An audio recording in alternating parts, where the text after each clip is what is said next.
6 signs God is trusting you with more. How God tests you before He sends you. What if I told you this pressure you're under isn't a punishment? It's a promotion. What if the chaos around you is a clue that God sees something in you that even you haven't fully seen yet? You've been asking God to use you, to show you your purpose, to lead you to your calling. But here's the truth. Before God promotes, He prepares. Before He sends you out, He calls you in. And before He gives you a bigger mission, He tests your capacity to carry more. That's why it feels like everything's shifting right now. People you relied on have disappeared. Doors that once opened easily are now sealed shut. You feel like you're in a wilderness, and part of you is wondering if God forgot you there. But listen to me. He didn't forget you. He's forming you. The shaking, the stripping, the silence. It's not because you're doing something wrong. It's because you're being trusted with something weighty, something holy. And if you're seeing the signs, if your spirit is being stirred, if your life feels like it's being dismantled brick by brick, then you're not being pushed away. You're being positioned.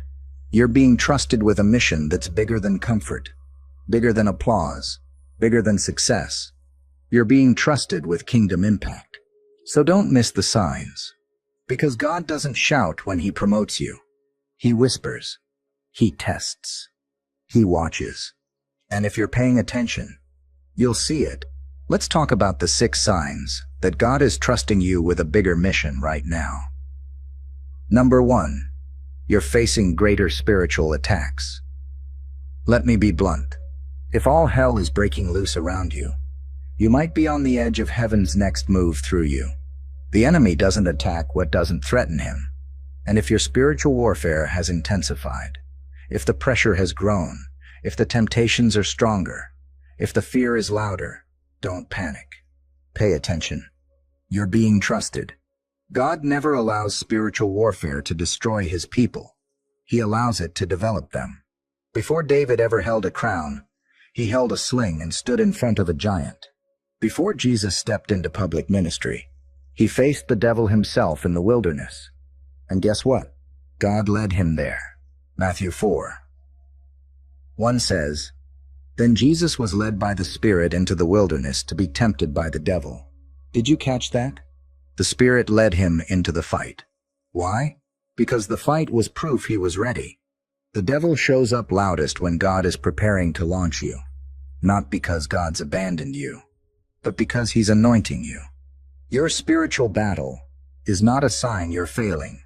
It's a sign you're rising. And if you've been wondering why it's been harder lately to pray, why you feel like you're under constant fire, why your mind is heavy and your heart is tired, it's because you're being prepared to carry more glory. The attacks aren't random, they're targeted. And here's the truth. God is trusting you to keep standing, even when it's hard, to keep worshiping, even in the storm, to keep declaring truth, even when your voice shakes. You're not under attack because you're weak. You're under attack because you're strong enough to carry something sacred. So hold the line. You're not just surviving spiritual warfare. You're being trained for spiritual authority. And that is a sign of a bigger mission ahead. Number 2, you're being stripped of dependencies. Let's be real. Some of the things you thought you needed, God is removing, and it hurts. But that pain, it's on purpose. Because before God trusts you with more, He strips away what you used to rely on. Not to punish you, but to reposition you. He's removing the scaffolding so He can test the structure. He's pulling away the crutches because you've leaned on people, positions, and comfort for too long. He wants your faith, raw, unfiltered, and fully dependent on Him. Look at Gideon. He had 32,000 men ready for battle. God said, "Too many." He cut it down to 10,000. Still too many. Eventually, God left him with 300. Why? Because God doesn't need your numbers. He needs your obedience. He doesn't want you to win because of what's around you. He wants you to know you won because he was with you. And maybe that's why you're in a season of subtraction. The friends who once cheered you on, silent. The job that felt stable, gone. The finances you trusted, drying up. The confidence you once had, shaken. But don't confuse subtraction with rejection. It's preparation. God is trusting you to walk by faith, not by sight. To keep moving even when you don't have all the answers. To depend on him. Not the resources, not the applause, not the backup plan. Abraham had to leave his father's house, his country, and everything familiar, just to follow a God who gave him a promise, but no map. God didn't give him step-by-step directions. He gave him a calling and trusted him to move. That's what he's doing with you right now. You're being asked to let go of what's safe, to walk forward without all the details, to trust when it doesn't make sense. Why? Because this next mission isn't going to be fueled by comfort. It'll be powered by faith.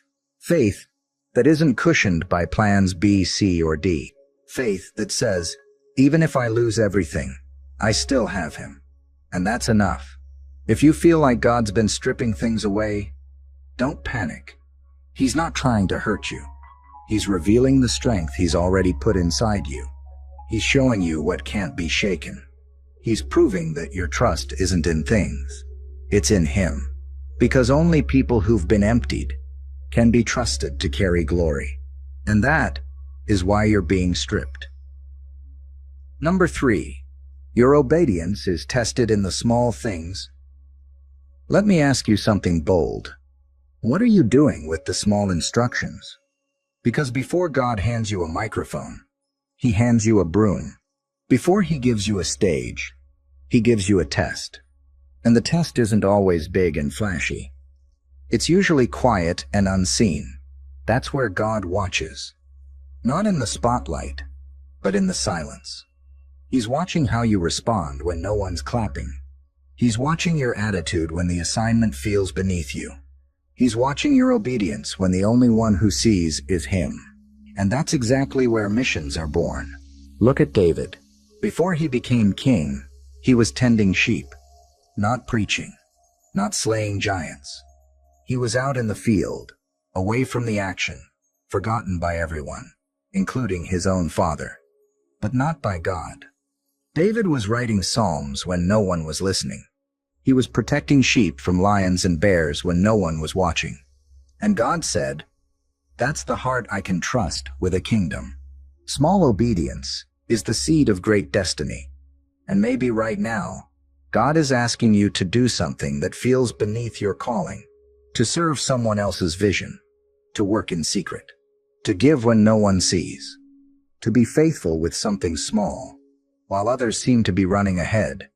Don't despise it, because if you skip the small, you'll sabotage the big.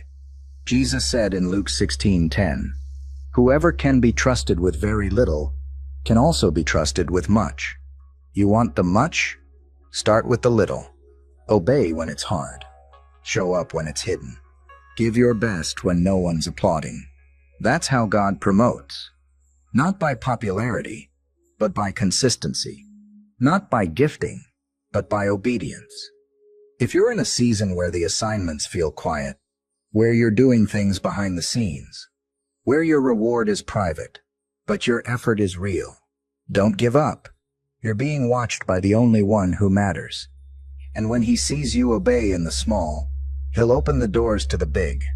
Because faithfulness in secret is proof that you can be trusted in public.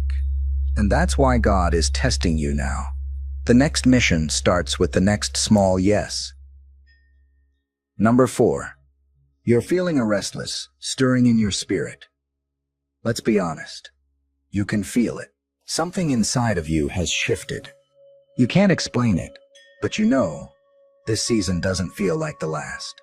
The things that used to satisfy you don't anymore. The rooms that used to excite you now feel too small. The conversations, the circles, the routines, they no longer match the weight inside your spirit. And that's not frustration. That's divine agitation. You're not just bored. You're being stirred. And that stirring is a sign. God stirs what he's about to shift. When God's ready to move you, he first makes you restless where you are. Because if he didn't, you'd stay stuck in what's comfortable. You'd settle for good when he's calling you to great. Look at Nehemiah. He had a stable job, a position of influence, a life of safety. But one day, he heard that Jerusalem's walls were broken down, and something inside him snapped. He wept. He mourned. He fasted. Why? Because God planted a burden in his spirit, a burden that would not leave him alone, a holy unrest. That's what's happening to you right now. You're not crazy. You're not ungrateful. You're not being difficult. You're being drawn to more, drawn to purpose, drawn to the place where your calling meets God's timing. That's what spiritual restlessness really is. Heaven pushing you out of what's safe into what's sacred. It's God whispering, I've got more for you. Don't settle here. And yes, it's uncomfortable. You may feel like you're in between. Too big for where you are, not yet ready for where you're going. But don't fight the stirring. Follow it. Moses felt it too. He was raised in Pharaoh's palace, but something in him couldn't stay there. He knew deep down he was born for more. And that restlessness was the beginning of deliverance for an entire nation. The stirring is never random. It's always the starting point of something bigger. So if your spirit can't stay still, if your heart is hungry for something deeper, if you've tried to be content, but something keeps pulling you forward, that's not emotion. That's your calling, knocking. Answer it. Number 5. God is giving you vision beyond your capacity. Let me ask you this. Are you dreaming things that scare you? Ideas that feel too big, too wild, too impossible? Good. Because when the vision is too big for you, that's how you know it's from God. God will never give you a calling that you can accomplish without him. So if what's stirring inside you seems bigger than your bank account, bigger than your experience, bigger than your qualifications, bigger than your connections, that's the point. God isn't looking for the most capable. He's looking for the most surrendered. Noah had never built a boat, but God gave him blueprints for an ark. Mary had never known a man, but God gave her a child who would save the world. Joseph had no title, no platform, no power, just dreams. Dreams that looked foolish. Dreams that got him thrown in a pit. Dreams that cost him years of waiting. But eventually, those same dreams put him in a palace and saved a nation. Vision that comes from God always exceeds your comfort zone. It stretches your thinking. It challenges your faith. It makes you say, God, are you sure you meant me? Yes, he did. Because that vision, that impossible idea that keeps you up at night, it's not your ego. It's your assignment. And God is trusting you to carry it because he knows you won't try to do it alone. That's the secret. Big vision keeps you dependent. It keeps you on your knees. It keeps you in alignment. And when you stay aligned with heaven, that's when miracles start to move. So don't run from the bigness of what God's showing you. Don't shrink it down to make it more realistic. Don't bury it to make others comfortable. Write the vision. Speak it out. Pray over it. Prepare for it. Because if God gave it to you, he intends to fulfill it through you. You don't have to have all the answers. You just need to say yes.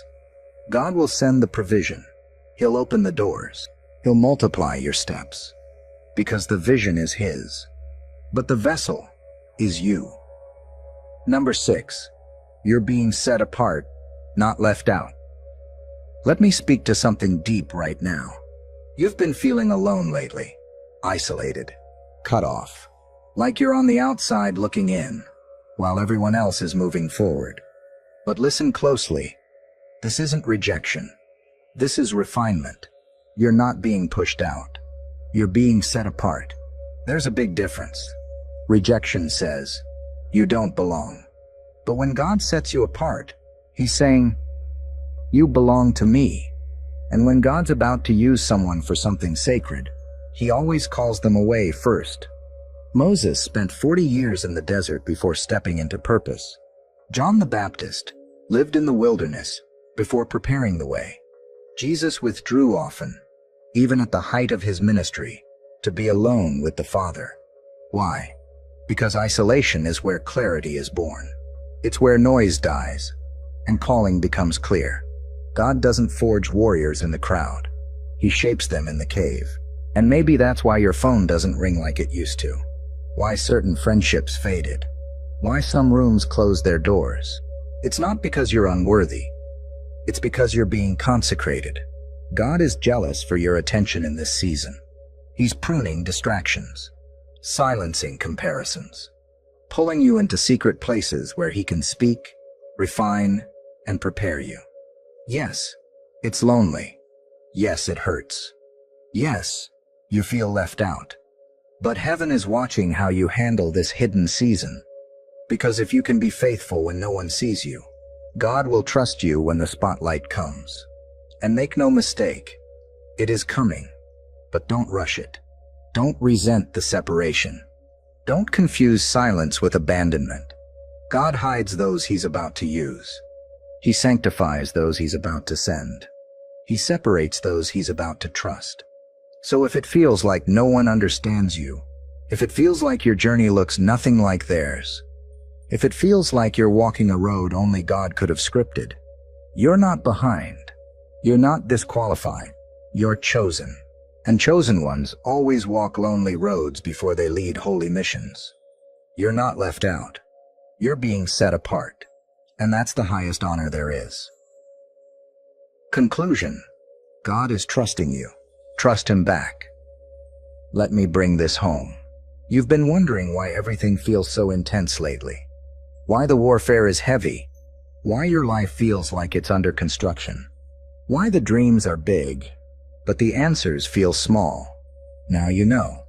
It's not a breakdown. It's a buildup. It's not punishment. It's preparation. It's not confusion. It's confirmation. God is trusting you with something greater. And that's not just a compliment. It's a calling. It's not just favor. It's responsibility. It's not just a mission. It's a mantle. You're not here to blend in. You're here to carry something eternal. But hear me. God doesn't hand out big missions to people with shallow roots. He tests first. He watches how you handle isolation, temptation, stretching, stripping, silence, and delay. He watches how you steward the yes when no one claps. He watches how you respond to the no when you don't understand. He watches how you obey when you're afraid. And if you're seeing these signs, if the fire's hotter, the pull is deeper, the burden is heavier, it's because heaven sees something in you worth trusting. So the question isn't, can God use me? The question is, will I say yes when he does? Because he's not looking for perfect people. He's looking for surrendered ones. Ones who will say, even if I don't feel ready, I'm available. Even if I'm scared, I'll still go. Even if I lose everything, I won't let go of you. You don't need a title. You don't need a platform. You don't need a crowd. You just need a heart that says, here I am, Lord. Send me. Because the mission has already started. It started when you said yes to the stirring. Yes to the small assignments. Yes to being misunderstood. Yes to walking away from what was safe into what is sacred. So now, it's your move. God is trusting you. Will you trust him back? This world doesn't need more celebrities. It needs more carriers of his glory. And you? You've been chosen. Now walk like it. Live like it. Pray like it. Speak like it. Because the mission is bigger than you imagine. And you were made for it.